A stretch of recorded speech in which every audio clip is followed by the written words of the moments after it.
चलिए हमारी नजर बनी हुई इस खबर पर। बहरहाल जरा बात कर लें सर्दी के सितम की। राजस्थान में सर्द हवाओं ने मुसीबत बढ़ा दी है। कई जिलों में सुबह से घना कोहरा छाया हुआ है। कई जिलों में तापमान 5 डिग्री से नीचे पहुंच गया है। कोहरे के चलते विजिबिलिटी बेहद कम है। शीतलहर के चलते कई जिलों में स्कूल्स बंद हैं। कई जिलों में कोहरे और शीतलहर का अलर्ट जारी है। जयपुर, चूरू, सीकर, उदयपुर और धौलपुर में अभी जो है विजिबिलिटी बहुत कम है। कड़ाके की ठंड पड़ रही है। सुबह से घना कोहरा है। ये देखिए जरा तस्वीर देख लीजिए जरा। हम आपको लगातार तस्वीर दिखा रहे हैं। 5 डिग्री के नीचे पहुंच गया है तापमान। कोहरे के चलते विजिबिलिटी बेहद कम है और शीतलहर के चलते कई जिलों में स्कूल्स बंद हैं। कई जिलों में कोहरे और शीतलहर का अलर्ट जारी किया गया है। तो राजस्थान में सर्द हवाओं ने मुसीबत जो है वो बढ़ा दी है और कई जिलों में सुबह से घना कोहरा छाया हुआ है। कई जिलों में तापमान 5 डिग्री के नीचे पहुंच गया है। कोहरे के चलते विजिबिलिटी बेहद कम हो चुकी है। शीतलहर के चलते कई जिलों में स्कूल्स बंद हो गए हैं। ये देखिए हम आपको 5 तस्वीर दिखा रहे हैं। जयपुर की, चूरू की, सीकर की, उदयपुर की और धौलपुर की। और अगर आप गौर करेंगे तो आप देखेंगे कि यहाँ पर विजिबिलिटी, स्पेशली अगर हम बात करें उदयपुर और धौलपुर की, विजिबिलिटी बेहद कम है। जयपुर की भी वही स्थिति है। विजिबिलिटी बहुत कम है। ट्रेन जा तो रही है, मेट्रो जा तो रही है, लेकिन दिख नहीं रही है। सीकर में आप देख सकते हैं कि पारा जो है वो 5 डिग्री सेल्सियस से नीचे पहुंच गया है। तो मौसम का ट्रिपल अटैक यहां पर देखने को मिल रहा है। और हमारे साथ कुछ रिपोर्टर्स हैं इस पर बात करने के लिए, आप तक जानकारी पहुंचाने के लिए। जगदेव सिंह सीकर से हमारे साथ लाइव जुड़ गए हैं और जहीर उस्मानी डीडवाना से लाइव जुड़ गए हैं। जगदेव जी बताइए सीकर की क्या हाल। हम अपने लगातार दर्शकों को दिखा रहे हैं कि सीकर में जो है ओस गिर रहा है। सीकर में जो है पारा 5 डिग्री के नीचे पहुंच गया है। कड़ाके की ठंड जगदेव जी सीकर में नहीं। बताना चाहूंगा कि पिछले 3 दिनों से जो है सीकर और विशेष का जो शेखावाटी है उसमें जो है घने कोहरे का असर देखा जा रहा है। तो वहीं जो है शीतलहर का अलर्ट है वो भी यहाँ जो बताया गया, उसी के चलते जो है शीतलहर सुबह और शाम के समय काफी जो ठंडी हवाएं चलती है, जिसके चलते आम जनजीवन जो है पूरी तरह से प्रभावित हो चुका है। वहीं अगर बात करें तो स्कूलों की, तो स्कूलों में भी जो है जो सीकर और विशेषकर जो शेखावाटी में जब से जो है कड़ाके की ठंड पड़ने लगी है, उसके बाद से जो है जिला कलेक्टर ने भी आगामी 10 जनवरी तक जो है अवकाश भी घोषित किया है बच्चों का। आपको बता दें कि शीतलहर का असर इस तरह की है कि आप मेरे पीछे भी देख सकते हैं कि अब सुबह सुबह जो 7 बजे का समय है उसमें भी किस तरह के हालात है। जो है विजिबिलिटी और कोहरे के कारण जो है विजिबिलिटी है वो भी काफी कम हो चुकी है, जिसके चलते जो वाहन चालक है उनको भी जो है खासी परेशानी का सामना करना पड़ता है। तो आम दिनचर्या है वो भी जो है प्रभावित होती नजर आई है। हमारे साथ कुछ लोग हैं, इनसे भी बात कर जानेंगे। मैम, जो अब जो 3 दिन से लगातार जो कोहरा पड़ा है उसके बाद में जो दिनचर्या में परिवर्तन हुआ है, क्या परिवर्तन हुआ, किस तरह से आम जनजीवन प्रभावित हुआ है? अब कोहरे की वजह से शेखावाटी के शेखावाटी के अंदर तो घूमने वालों की संख्या है वो भी काफी कम हो गई है और एकदम ही स्वस्थ हो गया है। सामाजिक जो लोग हैं उनके कार्य करते हैं उनका भी समय हुआ। कलेक्टर साहब ने तो बच्चों के लिए छुट्टियां दे दी, बहुत अच्छा किया है। और कोहरे के साथ ठंडी हवा चल रही है तो पूरे शेखावाटी में, बाहर भी अन्य स्टेट में भी है, लेकिन शेखावाटी में तो भयंकर कोहरा है और ठंड है, ठंडी हवाएं चल रही है। आप बताइए किस तरह से जो प्रभावित हुआ आम जनजीवन बीत रहा है, बताएं। सुबह ध्यान रखना चाहिए, साधन को धीरे चलाना चाहिए क्योंकि कोहरे की वजह से एक्सीडेंट बहुत ज्यादा होते हैं। सुबह के टाइम पर यहाँ पर कुछ भी दिखता नहीं है और एक्सीडेंट होने के बहुत ज्यादा चांसेस होते हैं। आप भी सुबह सुबह जो घूमने आए हैं, क्या कहेंगे किस तरह से प्रभावित हुआ है? ठीक है जगदेव जी, आप बने रहिए, लोगों से आप बात कर रहे हैं और लोग बता रहे हैं कि कड़ाके की। तुरंत आता हूं मैं आपके पास। गजेंद्र सिंह चूरू से हमारे साथ लाइव है।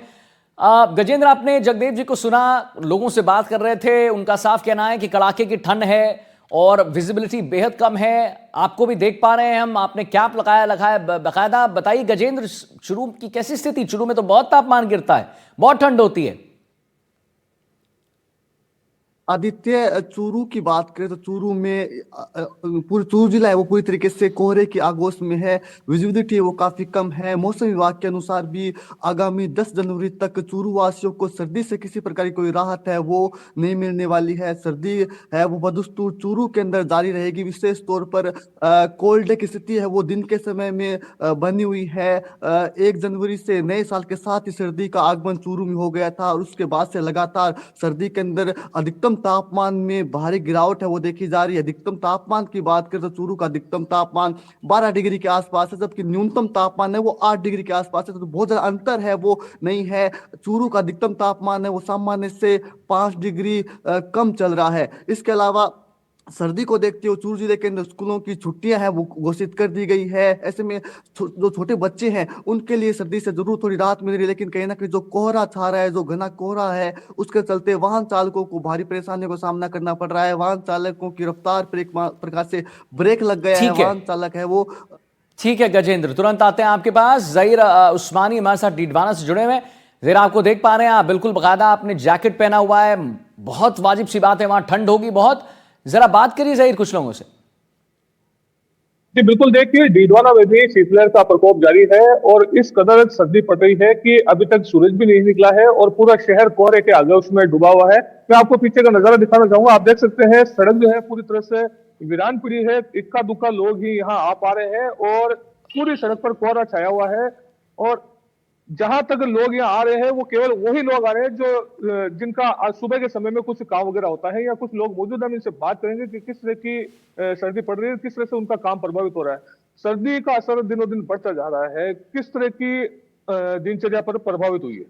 देखो ऐसा साहब, दिनचर्या तो सर्दी दिनों दिन बढ़ती जा रही है और अब समय में देख लो आप, कोई नजर नहीं आ रहा कोई भी। और दूसरी बात कि सवेरे सवेरे जो मजदूरी करने जो लोग जा रहे हैं वो बहुत प्रभावित हो रहे हैं और कामकाज भी पूरा प्रभावित हो रहा है। चलिए ठीक है, यानी कि सर्दी का जो सितम है वो जारी है। जहीर उस्मानी को आपने सुना, जगदेव सिंह पवार को आपने सीकर से सुना और गजेंद्र सिंह हमारे साथ जुड़े शुरू से, और सबने बताया कि कैसे सर्दी का सितम जो है वो लगातार जारी है। और इसी के साथ हम एक छोटे से ब्रेक के लिए रुक रहे हैं और तुरंत हम हाजिर हो रहे हैं। नमस्कार। यहां पर गिराया गया है रवीश की, हम आपको लगातार रिपोर्ट दिखा रहे हैं। कहां एक्शन हुआ है, मस्जिद परिसर में क्या हुआ है, बुलडोजर चला है, बवाल क्या था, पुलिस पर पथराव किया गया। आधी रात को दिल्ली में गरजा है बुलडोजर। और खबर हम आपको बताएं कि फैज़े इलाही मस्जिद के अवैध अतिक्रमण पर यहां पर बुलडोजर चला है, पीला पंजा चला है। मस्जिद से सटे बारात घर, लगातार मीडिया इसको रिपोर्ट भी कर रही थी, इंतजामिया कमेटी के भी तमाम सारे बयान आ रहे थे। और उसके बाद में ये पूरा जो अतिक्रमण हटाने का अभियान है वो कल रात को चलाया गया। इससे पहले 2 दिन तक लगातार जो पैरामिलिट्री फोर्स है, पुलिस है, उन्होंने घरों के छत जो आसपास है उनके छतों की भी निगरानी की थी, ड्रोन से निगरानी हो रही थी। और पुलिस का खुद ये कहना है कि इस इलाके के जितने भी मुअज़्ज़िज़ लोग हैं, यानी जितने भी इन्फ्लुएंसर हैं, जितने भी प्रभावशाली लोग हैं, धर्मगुरु हैं, उनसे भी लगातार वो बातचीत कर रहे थे, टच में थे। यही वजह है जो कि देखिए ये पूरा जो इलाका है वो आप कह सकते हैं कि मुस्लिम यहाँ पर बहुसंख्यक है, लेकिन बहुत ज़्यादा लोग जो है नहीं निकले। केवल 25 से 30 लोग जो है जो उपद्रवकारी थे वही केवल निकले, बाकी शांतिपूर्ण तरीके से पूरी कार्रवाई हुई है। वरना आप सोचिए कि इतना बड़ा ये जो अवैध स्ट्रक्चर था इसको गिराने में बहुत मशक्क़त लग जाती, लेकिन पुलिस का ये कहना है कि बहुत ही कम तादाद में 25 से 30 ही लोग केवल जो है वो विरोध करने के लिए यहाँ पर पहुँचे थे। उन्होंने ही पत्थरबाजी की और उनको बाकायदा CCTV कैमरा, ड्रोन कैमरा से उनकी पहचान कर ली गई है। जो 5 पुलिस के लोग घायल हैं वो जब घायल यहाँ से हटेंगे बयान करेंगे।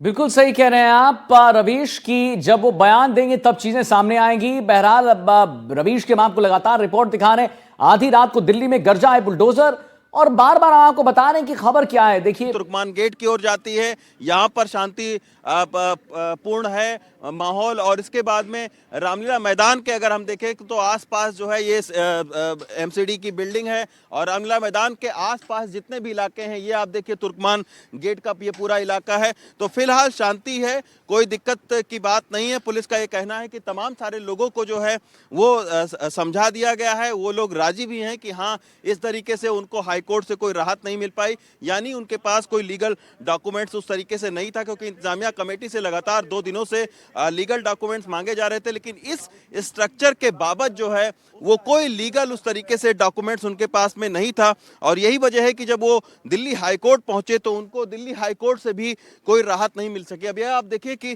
कितना बड़ा स्ट्रक्चर है, ये रामलीला मैदान का ग्राउंड है। अगर मैं आपको दूसरी साइड दिखाऊं तो ये बहुत मशहूर रामलीला ग्राउंड है। यहाँ तमाम सारी ऐतिहासिक जो रैलियां हैं चुनाव की वो यहाँ पर होती रही हैं।